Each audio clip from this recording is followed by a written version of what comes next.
podcast is part of the Sports Social Podcast Network. Thanks for choosing this free Anfield Index podcast. If you'd prefer to listen to this or any of our other shows without adverts, then now's the time to check out Anfield Index Pro. With AI Pro, you can supercharge your entire listening experience. You'll not only get all of our podcasts without the ads, but you'll have them far faster with our Quick Publish feature available exclusively for subscribers. AI Pro also puts you in the heart of our sound studio, with an option to listen to many of our shows live and interact with the podcasters in real time as the shows are recording. Upgrading couldn't be easier. AI Pro is available on all popular podcast platforms, and we have our own apps for Apple and Android. Just head on over to AnfieldIndexPro.com and get started today. Good morning, good afternoon, good evening, wherever you are, whatever you're doing, and welcome to the 6th episode of Big Decisions. It's a bit of a weird period, isn't it, ladies and gents? The Reds have gone from being absolutely mental in their schedule to now, for this small little period, having one game a week, having players potentially back from injury, or maybe not too much, depending on what we want to talk about. And we will talk about Dominik Szoboszlai, and we'll even talk about the reaction to the Arsenal defeat, and almost what someone described as a second pre-season. The eye of the storm. So, plenty to talk about on this one. Very excited to get into it, and very excited to talk about the reaction to the Arsenal defeat. And when I say the reaction to the Arsenal defeat, there's praise all round, and people are going to think, what the hell are you talking about? Why are you praising people in a defeat? The reaction to the defeat is everything, okay? It's whether you go on a run, how your players react to it, the impact it has. And I think everything that's been said and done so far by the players, the fan base, absolutely perfect. And let me just explain what I mean by that, just to be clear. Virgil van Dijk took ownership, didn't he? He said, yeah, my error. And we all have our thoughts about whether Alisson played a part, and that horrific second goal, even maybe the third, the deflection, you might put that in the bracket as well. But for this one, loved that he took ownership. I also loved that on Monday afternoon, set the tone. I know people say, oh, social media. No, you still got to do the right things, because we've mocked Harry Maguire. We've mocked United, haven't we, about their apology message and everything like that. It's about your reaction. Very clear, the caps lock as well, I love. We will put it right. We'll see you on Saturday.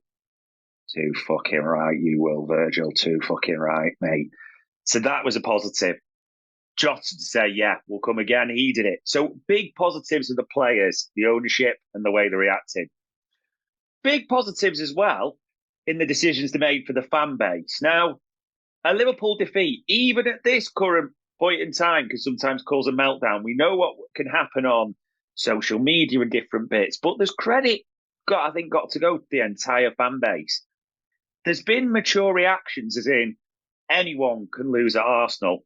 We were terrible that day, but we can't change it. All we can do is learn the lessons and move on. Even people across the board, I've not really seen anything different. Lack of fitness, the top players, the senior stars, having their worst ever games. Okay, that can happen on any day. Put it behind us and move on. And everyone looking forward and saying future, it's still in our hands. We've got a decent run of fixtures. We've got City coming up, and that could, all those things that I have zero doubt you've also seen. Positive, forward thinking from the fan base. Not dwelling on it, we're not lingering, we're not going after people. And it might seem, oh, why are you saying that? Well, sometimes there can be whipping boys, can't there, as we know in this fan base, be it a player, so all those types of things. If anything, it's just even United us even more against Arsenal, doesn't we, and what we think of them, so to speak, and all those talks, but positive reactions.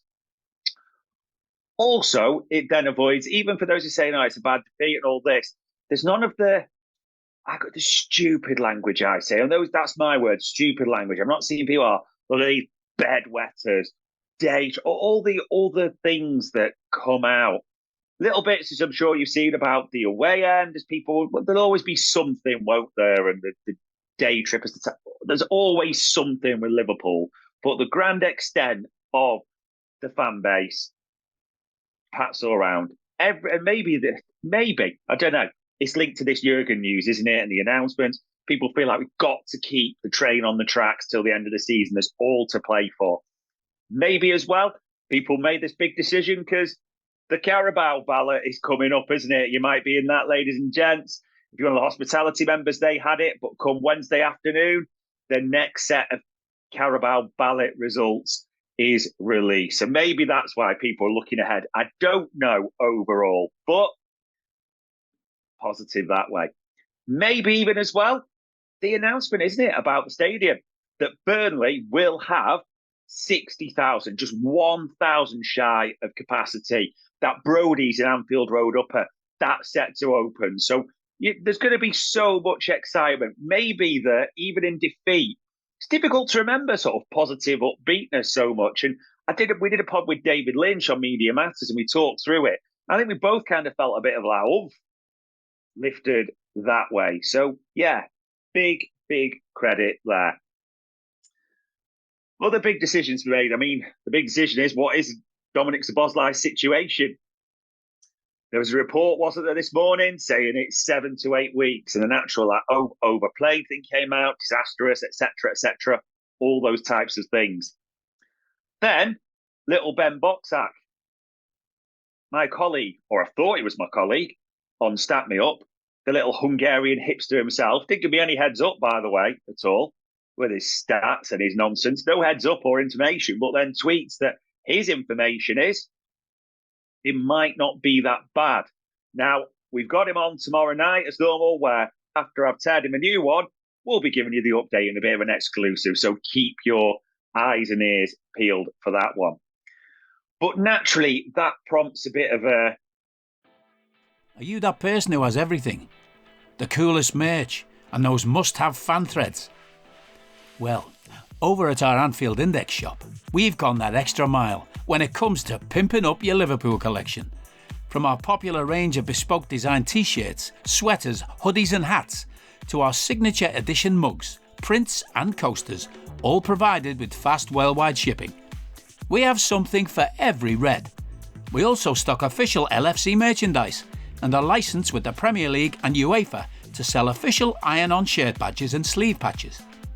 As a listener to this podcast, you can get 10% off everything with coupon code AIPRO10. Just head over to AnfieldIndex.shop or find us on Etsy by searching for Anfield Index. I don't know how to put it. Furore, let's call that. That's a good word for a Tuesday, isn't it? A furore on Twitter with, are we overplaying him? Are we not? People debating, people saying things. And I'm going to be honest, I've seen a lot on this, and I actually respect the differing opinions. Let me be crystal clear on that. I've got massive respect for the up guys. Sai, Dan, Bart, all massive respect. And I know Sai, and I spoke to Bart's earlier, saying about, I think there was that tweet, isn't it, that was put out that he's played 73% of his average worth of minutes in October when we were only 31% through this season. I know I sound like a statistician, good word, from wish.com, but that was the tweet as I'm reading it even now. So there's those questions. Why are we doing overplaying? Carabao Cup competitions? Why are we using it all? I'm sure you've seen it. So that was one side.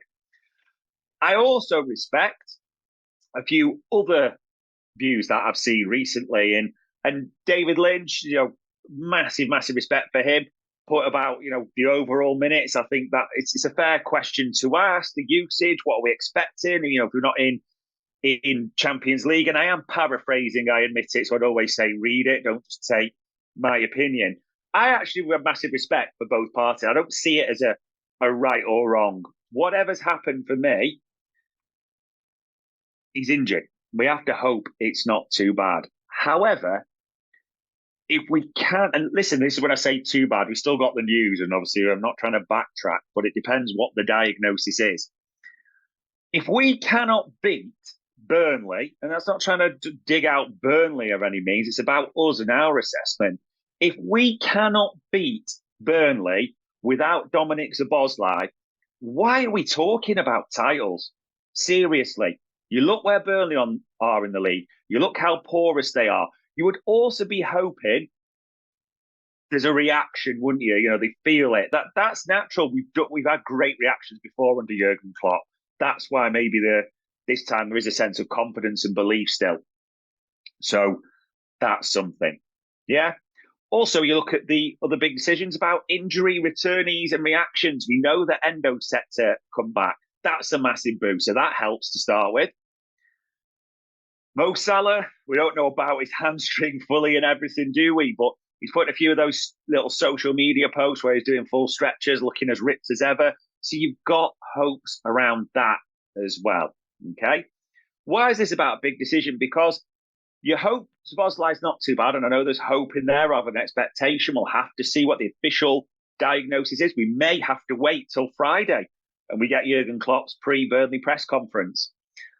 Also, at the same time, with these players returning, Burnley and Brentford, these are the final two where there's spacing out. And people think, what do you mean by spacing out?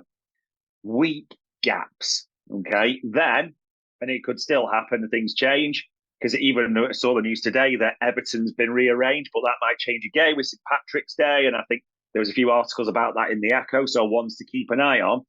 It seems that these are the last few weeks where there'll be gaps, i.e. weeks between them. So it's a good chance to get players back. It's a good chance to get these players fit. I mean, realistically, you could hope by Brentford, it might not be true, but Thiago back, stays back, and then Wijnaldum is already back, is Thiago, so stays back. Endo expected back. You'd hope Salah back, you'd hope Szoboszlai. So you're going in to that part of the season. We're entering the business end already. Let's be clear, because that's what it is, the way the games are going. And City will likely be top come Saturday before we kick off on Burnley. So it does start to get towards the business end. It's really nip and tuck now, isn't it? There's no two ways about it. So the big decision is almost, for me, it's a little bit like a calm before the storm, the pre-season. These are the last few weeks before it goes totally mental on the schedule. And there's cup finals, there's big games. Everything leads towards that City game, doesn't it? On the 10th of March, that Easter Mother's Day weekend. And I hope my mum's praying if she's listening as well. But it's a second pre-season. There's so much to still be positive for in terms of the stadium, everything that's going on with this Liverpool team. So big decisions overall. You'd hope there's a positivity. We also had the news, didn't we, that Theo Epstein is now engaged as part of this process for recruiting. He's working with SSG as special advisor, as the Forbes article I read. So I'm not going to pretend I know all about him by any means. People will have further insights, but a specialist business leader called in for his expertise. So stats, the right people, it sounds like it's happening. And we do expect, when I'm talking about big decisions, developments in the short term. You'd be quite surprised, not guaranteed, but surprised come the end of February if there wasn't a few more conversations in the mix. Is there about sporting director names or what's happening? Maybe not head coach. It's hard to see. It's hard to believe that. It does have the feel of sporting director first. But yeah, that's probably the big decision, isn't it, in that regard? When are we expecting to hear things? When does it start to affect you? Does it even affect you? You're thinking, I don't really give a stuff about this. To be honest, it's all about on the pitch, which I totally get. And I'm sort of leaning towards a bit, but I don't want to be hypocritical and say I've got no interest in this at all. So plenty of positives there. Also, big decisions about who you think should be in. I mean, Jurgen might have to make some non-timely decisions. He's talked about it. All the injuries have kind of worked out, as in when one right back's been injured, one's been available, like Trent for Bradley, McAllister for Endo, those types of things. So if there isn't timing in a good way, if they're all back, he's got some big decisions to make, as in with fitness and all this, does he rotate, who he does? But these are the choices you want him to have to make. So there is plenty going on, ladies and gents, in this space currently. There's big decisions to be made. but there's just a million reasons to still be positive. We are still in with a shot at all four. We are still going well. The reaction's been great on the back of Arsenal. We still feel uplifted, upbeat. Even off the pitch, that news about Annie Road, that was just brilliant, wasn't it? Like, some people who messed around with tickets will get more in the stadium. That's just good for everyone. Okay? There's players coming back, and it's on the field that we talk about. But all the big decisions we've made, kudos to you all. Let's hope they're all positive. And ladies and gents, that was episode 6 of Big Decisions. We hope you enjoyed listening to this Anfield Index show. Please be sure to subscribe to our channel so future podcasts find their way to your device automatically. There's nothing quite like fan engagement, and we'd love to know what you think of anything discussed on this show. The best way to get in touch is over on our free Discord community, where both podcasters and listeners debate the hottest LFC topics 24/7. Sign up free now at AnfieldIndex.com/Discord. You won't regret it. You can also follow us on Twitter at Anfield Index and find us on Facebook by searching for Anfield Index. Oh, and before you go, we'd love it if you could leave us a 5-star review on your favourite podcast app. It only takes a couple of seconds, and it means the world to the people who create these free shows. Sports Social Podcast Network.